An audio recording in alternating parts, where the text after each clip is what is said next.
नमस्कार। आज हम बात करने वाले हैं 2020 की उस फिल्म की जिसने एक बहुत ही जाने पहचाने वीडियो गेम कैरेक्टर को बड़े पर्दे पर उतारा, सोनिक द हेजहॉग। हाँ बिल्कुल। और हमारे पास आज दो अच्छे लेख हैं इसकी कहानी और थीम्स को समझने के लिए। सोनिक द हेजहॉग, धरती पर रोमांच, और सोनिक, तीव्र गति का रोमांच। सही। तो आज हम सिर्फ कहानी की सतह पर नहीं रहेंगे, बल्कि थोड़ा गहराई में जाकर देखेंगे कि ये फिल्म दोस्ती, अकेलेपन और अपनापन खोजने के बारे में क्या कहती है। बिल्कुल। कोशिश यही रहेगी कि हम समझें कि ये तेज रफ्तार कहानी असल में किस बारे में है। तो चलिए शुरू करते हैं। और शुरुआती कमाल की है, एक सुपर स्पीड वाला नीला हेजहॉग। हाँ, जो ग्रहों के बीच घूमने के लिए सोने की जादुई अंगूठियों का इस्तेमाल करता है। ये सुनने में ही कितना अनोखा रखता है। बिल्कुल अनोखा। फिल्म हमें पहले सोनिक के अपने ग्रह पर ले जाती है, देखने में बड़ा शांत सा, हरा भरा। हाँ, पर वहीं उसकी जो ये सुपर स्पीड है, वही उसके लिए मुसीबत बन जाती है। कुछ लोग हैं जो उसकी इस ताकत को गलत तरीके से इस्तेमाल करना चाहते हैं। अच्छा, और उसकी देखभाल करने वाली है लॉन्ग क्लॉ, एक उल्लू। वो उसे हमेशा कहती है कि अपनी शक्तियों को छुपा कर रखो। एक तरह से खतरा हमेशा बना रहता है। हाँ बिल्कुल। और जब खतरा बिल्कुल करीब आ जाता है तो लॉन्ग क्लॉ उसे वो जादुई अंगूठियां देती है। ये वही सोने की रिंग्स? हाँ वही, जिनसे वो अलग अलग दुनियाओं में जा सकता है। एक तरह से ये भागने का रास्ता है। पोर्टल की तरह। सही कहा, पोर्टल की तरह। और लॉन्ग क्लॉ अपनी जान पर खेलकर सोनिक को पृथ्वी पर भेज देती है। ओह, तो ये सिर्फ जगह बदलना नहीं था, ये तो अपनी केयरटेकर से बिछड़ना, एक अनजान दुनिया में अकेला रह जाना था। बिल्कुल। यहीं से उसके अकेलेपन का जो थीम है वो शुरू होता है। और पृथ्वी पर भी कहाँ पहुंचता है? मोंटेना का छोटा सा शहर ग्रीन हिल्स। हाँ, और वहां वो छुप कर रहता है, 1-2 साल नहीं, पूरे 10 साल। 10 साल, सोचिए जरा। हाँ, 10 साल तक लोगों को दूर से देखना, उनकी जिंदगी का हिस्सा बनना चाहना, पर बन ना पाना। ये बहुत जरूरी पहलू है उसके कैरेक्टर का। वो वहां के शेरिफ टॉम वचोस्की, जिसे वो डोनट लॉर्ड बुलाता है। हाँ मजाक में, उसे और उसकी पत्नी मैडी को देखता है। उनसे कनेक्शन महसूस करता है पर सामने नहीं आ सकता, डर है कि पकड़ा जाएगा। तो एक तरफ तो कनेक्शन की बहुत गहरी इच्छा है और दूसरी तरफ पहचान छिपाने की मजबूरी। बिल्कुल। ये तनाव उसके अंदर 10 साल से पल रहा है। बहुत अकेला महसूस करता होगा वो। और शायद यही अकेलापन, यही फ्रस्ट्रेशन एक रात बेसबॉल फील्ड पर निकल जाता है। हाँ, वो सीन। वो अकेले खेल रहा होता है और अचानक उसे अपनी तन्हाई का एहसास होता है और फिर वो बस दौड़ता है, गुस्से में, दुख में। वो सिर्फ दौड़ना नहीं है, वो उसकी सारी दबी हुई भावनाओं का जैसे विस्फोट है। हाँ, और इसी दौड़ से इतनी जबरदस्त एनर्जी निकलती है कि बूम, पूरे पैसिफिक नॉर्थ वेस्ट की बिजली गुल। सही। यहां से कहानी असल में रफ्तार पकड़ती है ना? क्योंकि अब वो छिप नहीं रह सकता। बिल्कुल। ये घटना सरकार का ध्यान खींचती है और वो इस अजीब सी एनर्जी की जांच के लिए बुलाते हैं डॉक्टर रोबोटनिक को। आ गया विलन, जिम कैरी। हाँ, और वो सिर्फ एक वैज्ञानिक नहीं है, वो एकदम जीनियस है, पर उतना ही सनकी और अहंकारी भी। उसका मकसद क्या है? उसका एक ही मकसद है, इस पावर के सोर्स को ढूंढना, यानी सोनिक को, और फिर उसकी पावर का इस्तेमाल करना दुनिया पर कब्जा करने के लिए। टिपिकल विलन वाला प्लान। हाँ, और उसके पास है हाईटेक ड्रोन्स की पूरी फौज। वो टेक्नोलॉजी का गलत इस्तेमाल दिखाता है। तो सोनिक की एक कमजोर पल की वजह से अब रोबोटनिक उसके पीछे पड़ गया है। हाँ, बचने के लिए वो टॉम के गैराज में छिपने की कोशिश करता है। हाँ, पर वहां थोड़ी गड़बड़ हो जाती है। गड़बड़ क्या होता है? टॉम उसे देख लेता है और एकदम से घबरा जाता है और गलती से उसे बेहोशी वाली डांट मार देता है। और इसी चक्कर में, हाँ, इसी अफरा तफरी में सोनिक अपनी वो जादुई अंगूठियों वाली थैली गिरा देता है और वो एक पोर्टल से निकलकर सीधी सैन फ्रांसिस्को की एक ऊंची बिल्डिंग की छत पर। अरे बाप रे, अब तो फंस गया वो। बिना रिंग्स के कहीं जा भी नहीं सकता। बिल्कुल। अब उसे मदद चाहिए, और मदद किससे मांगेगा? उसी इंसान से जिससे वो अब तक छुप रहा था, टॉम से। तो यहीं से वो रोड ट्रिप वाला एंगल शुरू होता है। हाँ बिल्कुल। ये सिर्फ एक फिजिकल जर्नी नहीं है सैन फ्रांसिस्को तक, ये असल में दो एकदम अलग किरदारों के बीच एक दोस्ती बनने की कहानी है। हाँ, और वो सफर मजेदार भी है।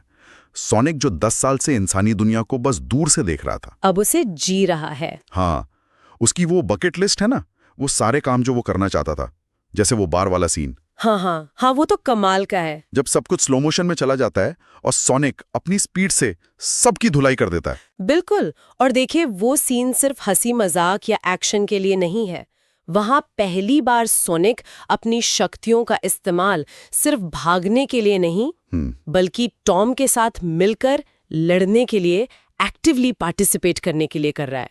ये उसके अकेलेपन के खोल से बाहर आने जैसा है। अच्छा पॉइंट है, पर खतरा तो बना हुआ है।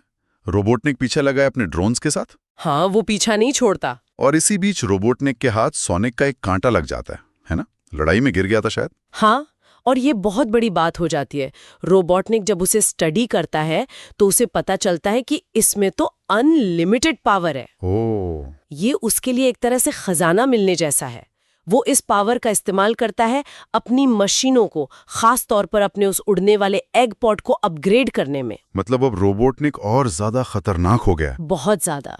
अब उसके पास भी सोनिक जैसी सुपर स्पीड आ जाती है। अब ये लड़ाई सिर्फ ड्रोन वर्सेस सोनिक नहीं रही। अब ये पर्सनल हो गई है, रोबोटनिक बनाम सोनिक। बिल्कुल। विलन ने हीरो की ही ताकत चुरा ली है।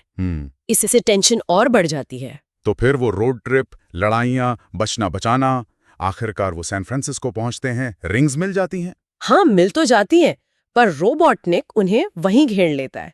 एक जबरदस्त चेस सीन होता है। और वहां सोनिक कुछ ऐसा करता है जो दिखाता है कि वो बदल गया है। क्या करता है वो? वो अपनी एक रिंग इस्तेमाल करके टॉम और मैडी को बचाता है, उन्हें वापस ग्रीन हिल्स भेज देता है और खुद रोबोटनिक का सामना करने के लिए रुक जाता है। अरे वाह, ये तो बड़ा कदम है। जो हमेशा खुद को बचाता आया, हाँ, वो अब दूसरों को पहले रख रहा है। ये दिखाता है कि टॉम और मैडी उसके लिए कितने मायने रखने लगे हैं। सही।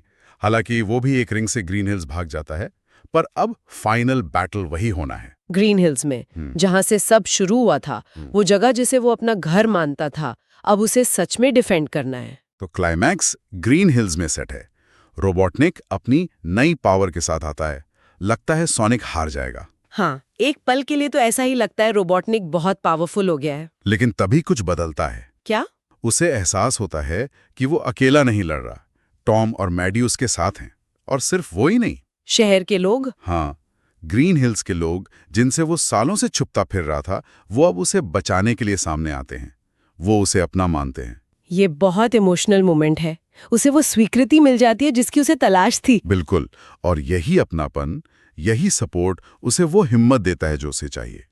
वो अपनी पूरी स्पीड और पावर इस्तेमाल करता है और रोबोटनिक की शिप को ओवरलोड कर देता है। हाँ, और फिर एक रिंग पोर्टल खोलकर रोबोटनिक को बाय बाय एक मशरूम वाले ग्रह पर भेज देता है। हमेशा के लिए या कुछ वक्त के लिए? फिलहाल तो भेज देता है। तो विलन हार गया, सोनिक जीत गया। लेकिन उसकी असली जीत शायद रोबोटनिक को हराना नहीं है। नहीं, उसकी असली जीत है वो पाना जो वो हमेशा से चाहता था, एक घर, एक परिवार। हाँ, टॉम और मैडी उससे अपने साथ रहने को कहते हैं। वो उसे अपना लेते हैं। और सरकार भी पीछे हट जाती है। टॉम की मदद से वो सोनिक के होने के सारे सबूत मिटा देते हैं, ताकि वो चैन से रह सके। उसके अकेलेपन का अंत होता है। हाँ, पर कहानी यहाँ खत्म नहीं होती है ना। नहीं, बिल्कुल नहीं। हमें दिखाया जाता है कि रोबोटनिक उस मशरूम वाले ग्रह पर है और उसका लुक अब ज्यादा क्रेजी, ज्यादा वीडियो गेम वाले रोबोटनिक जैसा हो गया है। और वो बदला लेना चाहता है। जाहिर है। और फिर आता है मिड क्रेडिट सीन। टेल्स। हाँ, टेल्स। सोनिक का वो 2 पूंछ वाला दोस्त पृथ्वी पर आता है, सोनिक को ढूंढ रहा है। ये सीक्वल का खुला इशारा है। मतलब एडवेंचर अगली जारी रहेगा। बिल्कुल। और शायद अब सोनिक अकेला नहीं लड़ेगा। तो अगर हम पूरी फिल्म को समेटें तो ऊपर से ये एक तेज एक्शन कॉमेडी है, पर इसके दिल में दोस्ती और अपनेपन की तलाश है। हाँ, वो थीम बहुत मजबूत है।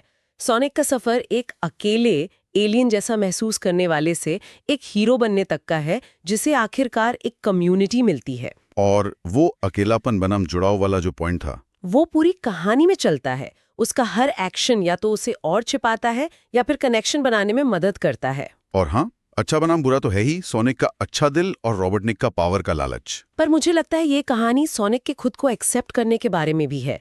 वो समझता है कि उसकी शक्तियां, जिनसे वो डरता था, वो असल में उसे खास बनाती हैं। और उनका इस्तेमाल अच्छे के लिए किया जा सकता है, खासकर जब अपने साथ हों। बिल्कुल। तो कुल मिलाकर हमने एक ऐसे कैरेक्टर का सफर देखा जो बिल्कुल कटा हुआ था और अंत में उसे न सिर्फ घर मिला बल्कि अपनी पहचान भी मिली। रफ्तार है, एक्शन है और इमोशन भी है। हाँ, और ये हमें सोचने पर भी मजबूर करती है। जैसे आपने कहा, अपनेपन की तलाश।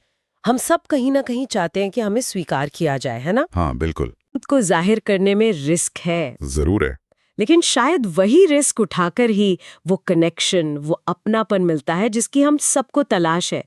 क्या हमें हमेशा सेफ खेलने की बजाय कभी-कभी अपनी सच्चाई सामने लाने का साहस दिखाना चाहिए, भले ही नतीजा पक्का ना हो? ये वाकई एक गहरा सवाल है सोचने के लिए। हाँ, चले इसी विचार के साथ आज की बातचीत खत्म करते हैं। आपका बहुत शुक्रिया इस दिलचस्प चर्चा के लिए। शुक्रिया। उम्मीद है सुनने वालों को भी सोने की इस कहानी की परतों को समझने में हमारे साथ मजा आया होगा।